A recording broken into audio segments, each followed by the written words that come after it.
Welcome to Night Sky Notebook. My name is Peter Detterline, and this is what's happening in the sky in May 2024.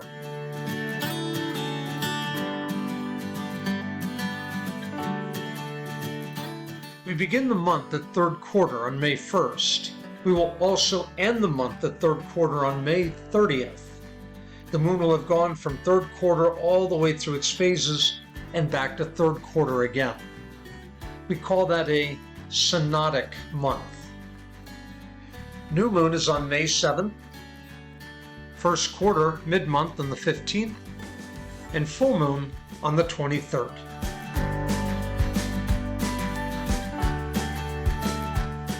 We have a beautiful morning lineup, and these are the only planets that you're really going to see in the month of May. So you got to get up early to check out the ring planet Saturn and the beautiful red planet Mars. Now, from our perspective here, the moon is going to be leapfrogging between each one on each night as we go from the 3rd through the 5th. So it'll be to the right of Saturn on the 3rd, it'll be between them on the 4th, and it'll be to the left of Mars on the 5th. Now, one of the things you want to watch is the nighttime side of the moon. The moon itself is going to be a very thin crescent and not very bright. You'll see more of the nighttime.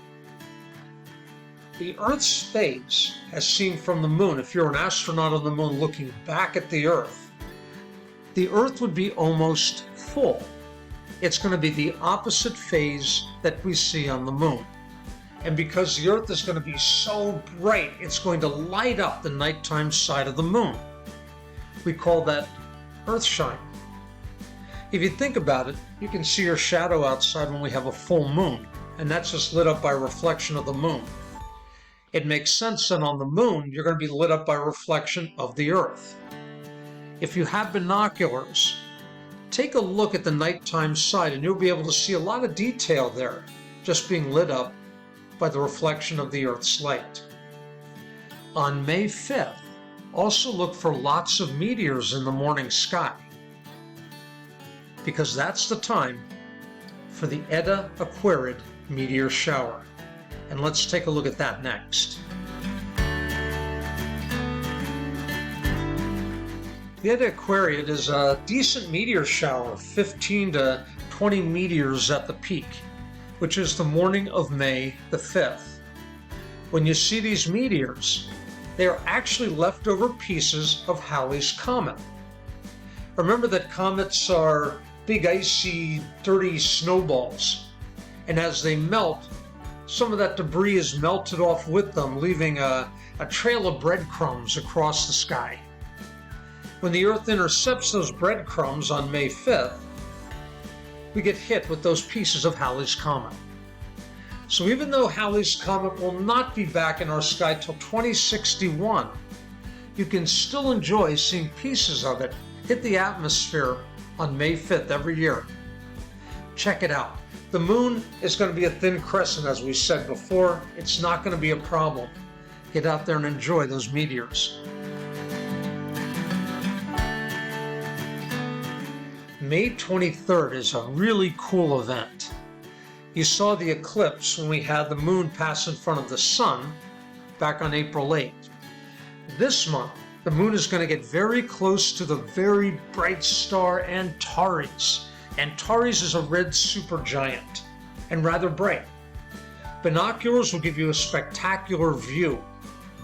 They'll be closest about 9:50 p.m. on May 23rd, and about a half degree apart.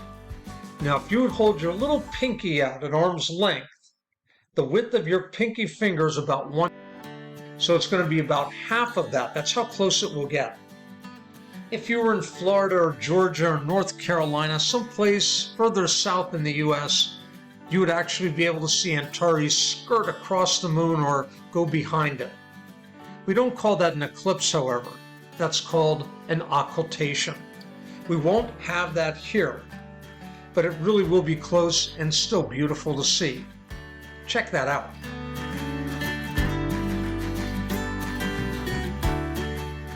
And finally, as promised at the end of the month, Mars and Saturn are together again.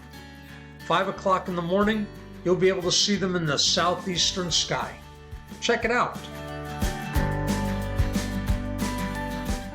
And check out my blog at nightskynotebook@blogspot.com to get more information on what's happening in the nighttime sky.